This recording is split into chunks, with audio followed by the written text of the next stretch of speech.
I'm Connor Mead, and I'm here today at the 2017 Canadian Science Policy Conference.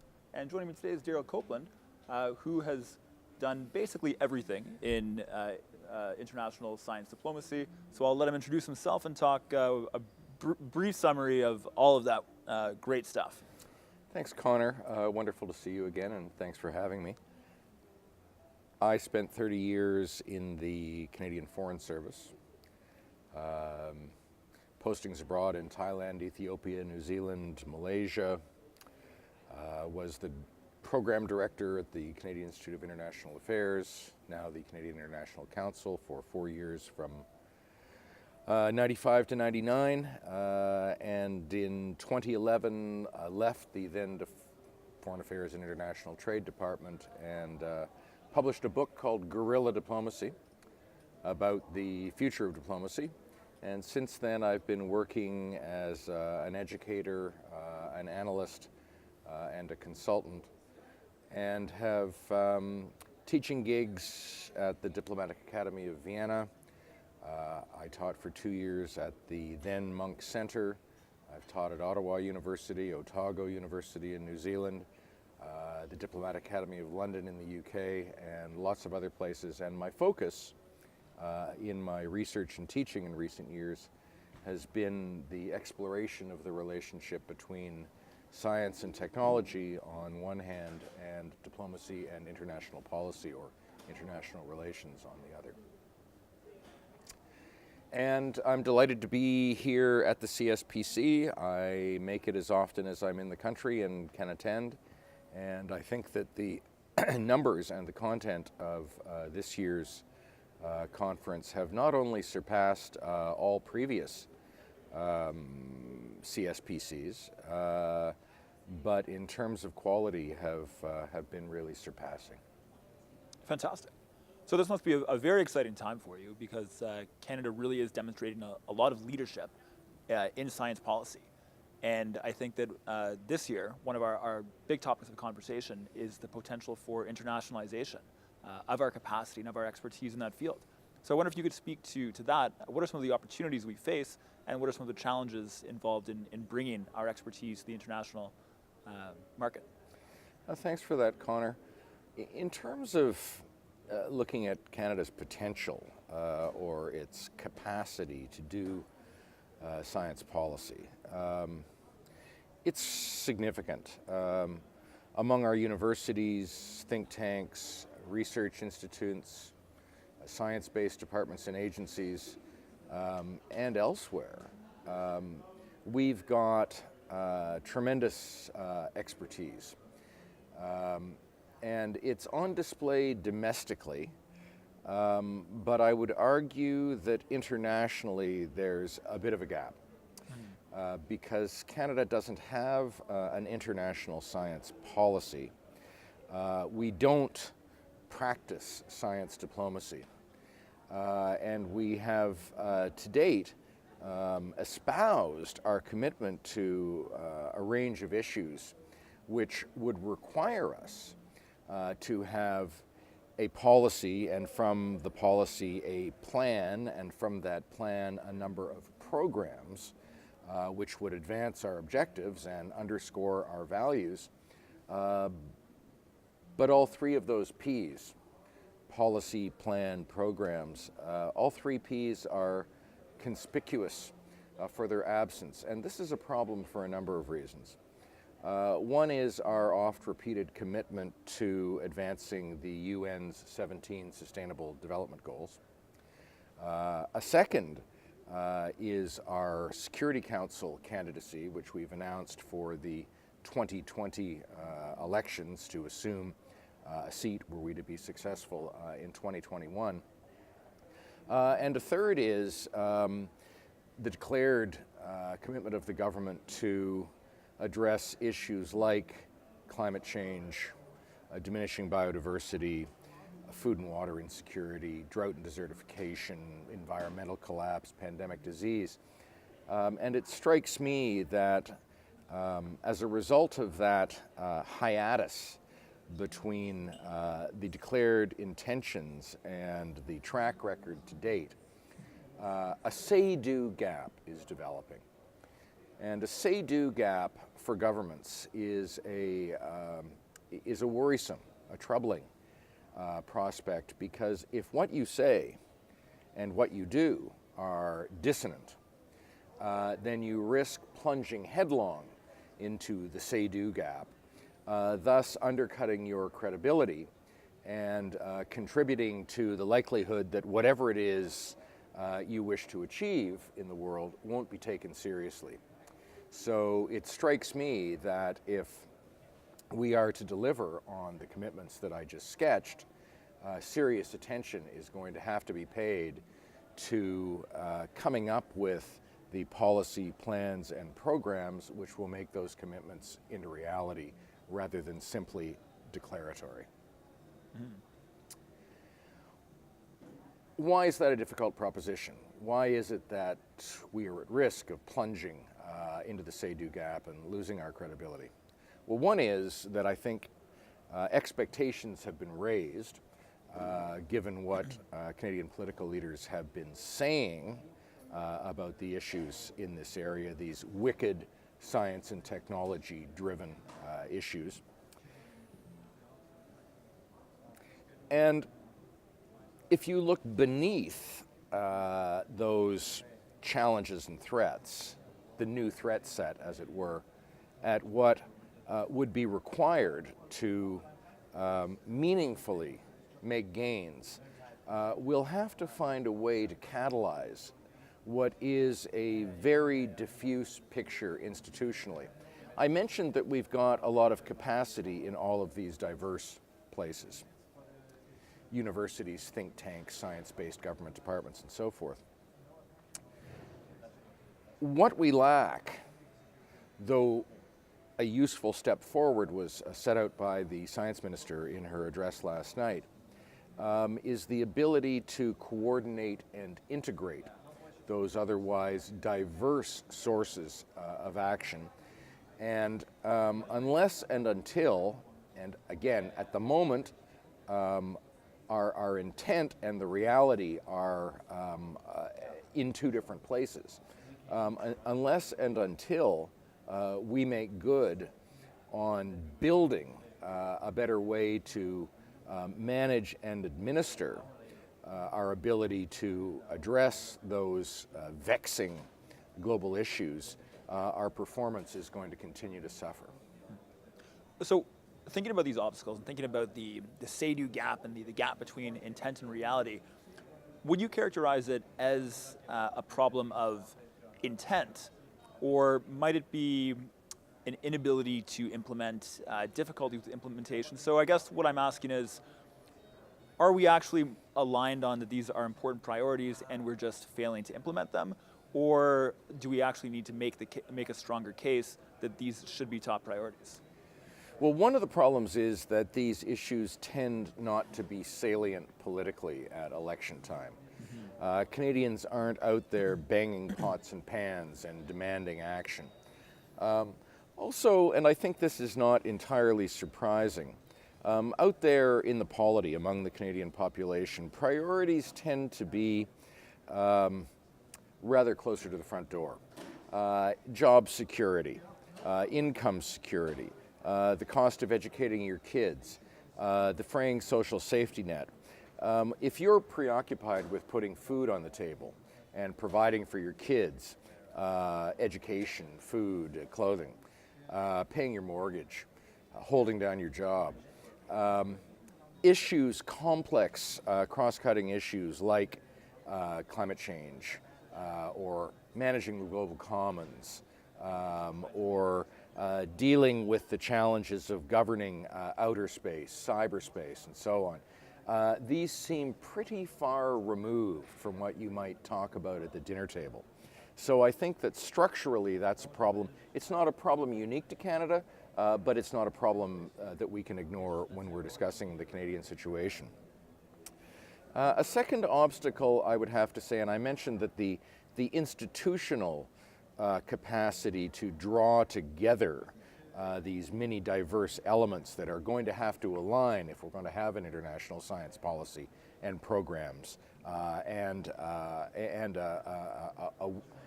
an overarching strategy which is going to permit us to get from where we are to where we want to be and need to be, we're going to have a network node to bring it all together. Because of the international nature of the challenge, one would think that Global Affairs Canada, where I was employed for 30 years, would be the logical place. The problem is that there's really no sign of that developing. There is a science and technology division there. It's over on the trade side of the department, and it's much more commercially oriented, which is to say, the majority of the time of the few people that devote time to that objective is spent working on ways to market Canadian widgets or sell Canadian science-based services abroad, rather than deal with these difficult policy issues. So I think that we need at Global Affairs Canada signs of a much greater commitment on the policy planning and policy development side to the articulation of that sort of a program. And that would be enormously abetted by the appointment of a chief science advisor within the department. This is a hardy perennial. The idea has been around since certainly the 1990s. A couple of reports have been written about science diplomacy, and all of these continue to gather dust on the shelves of senior officials, and as is so often the case, the urgent gets bumped aside by the important. And that's got to be fixed. Absolutely. Where would we go from there? We need some initiatives internationally. Canada has a reputation for being a font of innovative international policy thinking. Consider the Human Security Agenda, which was rolled out from 96 to 2000 under Jean Chrétien and Lloyd Axworthy. I mean, in a scant few years, we had Canadian leadership on the negotiation of the International Landmines Treaty, the establishment of an international criminal court, the initiation of a major push to control the flow of small arms. We didn't get anywhere with that one, but we tried. Drawing attention to the plight of civilians in conflict and child soldiers. The striking of a blue ribbon panel on state sovereignty and international intervention, which resulted in the responsibility to protect doctrine. These were all Canadian origin diplomatic initiatives, which were coming fast and furious during the Axworthy years, started fading, I would say, in the early 2000s under Prime Minister Martin, where the focus was elsewhere, and during the Harper years, went from being an also-ran to becoming completely invisible. And unless and until those are restored as priorities for the government, with the resources and the reinvestment in diplomacy and development that is going to be required, I think that the prognosis is going to remain quite bleak. So, do you have any suggestions? Do you have any suggestions of what might be good issues and initiatives that Canada today could exhibit similar leadership? There are all kinds of them. Look, you'll often hear Canadian politicians talk about this great land that extends from sea to sea to sea. Canada was instrumental in the Law of the Sea negotiations a couple of decades ago. There is much more work to be done on ocean environment, ocean science, fisheries research, and so on. We could lead in that area. The Arctic. We have a huge interest in management of the many issues related to everything from the opening of the Northwest Passage to international navigation, to the receding ice pack, to the well-being of our Indigenous people that live there. And so taking the lead in the Arctic Council and elsewhere once upon a time we had an ambassador for Arctic issues, and we no longer do. Taking a lead on those sorts, in addressing those sorts of challenges, I think would be very useful. And a third, but rarely mooted possibility, but one of which I think there's a lot of promise, would be stepping up to the plate on the negotiation of an international treaty or covenant or convention on the management, stewardship, and conservation of global freshwater resources. I mean, after all, Canada is the world's freshwater reservoir. We've got more fresh water in this country than any other place on Earth. We've got some wonderful programs like the Northern Lake Project, which had a near-death experience under the Tories, but was saved by a couple of provincial governments and the International Institute for Sustainable Development in Winnipeg, where there is also considerable capacity dealing with the science-based issues which affect things like water quality. In the universities, in Natural Resources Canada, in the provincial government, in various think tanks and agencies, if you pulled together all of the specialized expertise that we've got related to the freshwater file, I think that we could do a wonderful job of launching this much. There is no international convention on freshwater, and that, to me, would seem to be a natural for Canada to step up to the plate and take a leadership role. Fantastic. Sounds like an excellent idea.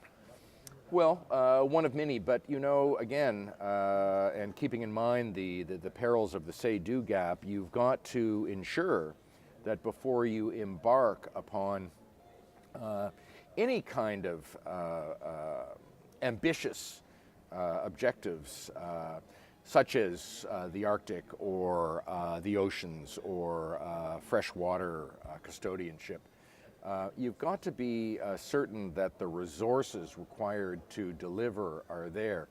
Institutionally, I think we've got them. Financially, I think we've got them, but they're not aligned at the moment. To give you one example, in the international policy envelope that consists of diplomacy, development, and defense, the lion's share of resources goes to the military. We're flatlining on development, and in flatlining, that means that as a percentage of GDP, it's been shrinking from a high of 0.6 in the mid-1980s under Brian Mulrooney to a low today. I believe it's approaching about 0.23% and falling. That won't do it. Foreign Affairs, International Trade, now Global Affairs Canada, was cut drastically in the late 90s during program review and again during the decade of darkness of the Harper years. And the result is that the financial and the human resources necessary to deliver the kind of leadership that is possible, and I would argue is necessary if Canada's place in the world is going to be restored, isn't there. And moreover, when we talk about leadership within institutions, I think there's a major problem there. During the 10 years of Conservative government, or almost 10 years. Absolutely. So shifting gears just a little bit, I think one of the major obstacles to implementing some of the good ideas that we've been discussing and good ideas in general is institutional trust. So I think that and this has been a topic at this conference, we're seeing a decline in trust for the institutions of science, of diplomacy, of the idea of expertise. How do we address this difficult discourse that we're having? You do it by the diplomacy of the deed, the demonstration effect. Ensuring that what you say and what you do are consonant and aligned. But it's going to be a very tough nut to crack, and I'll tell you why. In the case of the subject area that I'm preoccupied with, which is science and diplomacy, there's a real image or branding problem. Science is seen as something dense, impenetrable, almost unintelligible to the average person, most of whom couldn't wait to drop science in high school. You look around the diplomatic corps, you ask yourself, how many diplomats are scientists? How many scientists are diplomats? How often do scientists and diplomats get together? When they do they speak the same language? Can they communicate? And my answer to that, and I've seen it, is largely no. So science has an image problem. Diplomacy has a worse image problem. It's associated with weakness, with appeasement, with caving into power, with weasel words, with full and frank discussions, which are notable, in fact, mainly for their vacuity. I once did a focus group test among cabbies in London, asking them to describe to me what diplomats or diplomacy meant to them. And they came up with something like this, if I can paraphrase a black notebook that I have full of their very colorful comments. And I can't give this to you in a Cockney accent, which is the way much of it was delivered. But what it boiled down to was this: dithering dandies hopelessly lost in a fog of obsolescence somewhere between protocol and alcohol. So if you've got science as dense and impenetrable, people remembering things like having to memorize the parts of the cell like the endoplasmic reticulum or the periodic table in chemistry, combine the bad odor that often attends people's memories of studying science with the very negative image and reputation which attends diplomacy, and put the two of them together, science, diplomacy, you've got a very uneasy fit. And again, let me tell you, and this is based on personal experience, talking about science diplomacy is just about enough to stop any dinner party conversation in its tracks. People would rather talk about sport, they'd rather talk about their families, they might want to talk about their jobs, but something which seems as ethereal, as exotic, as esoteric as science diplomacy, it's got a branding problem, it's a hard sell. So confidence, trust, respect is important, but that's going to require a lot more evidence so that we can point to the examples and show people that this is real. Reinvestment of real resources, human and financial, and a major communications initiative to explain why this is important to Canadians. Fantastic. So my last question before we wrap up, for those who are viewing at home and would like to grab a copy of Guerilla Diplomacy, read more of your writings, learn more about these ideas we've been discussing, what's the best place to go online to find you? My Twitter handle is at Guerilla Diplo, 2 R's, 2 L's. They can go to the guerrilladiplomacy.com website. On that, they'll find links to everything I've written. They'll find links to useful sources on diplomacy, international affairs, international public policy. They can track where I am if they can make any of the events like this. And hopefully their interest in the sorts of issues that we've been discussing will be piqued by a visit to guerrilladiplomacy.com. Fantastic. Well, thank you so much for joining us here at CSPC. It's a pleasure to have you as always. Very nice to see you too, Connor, and look forward to the next time. Awesome. Thank you. Cheers.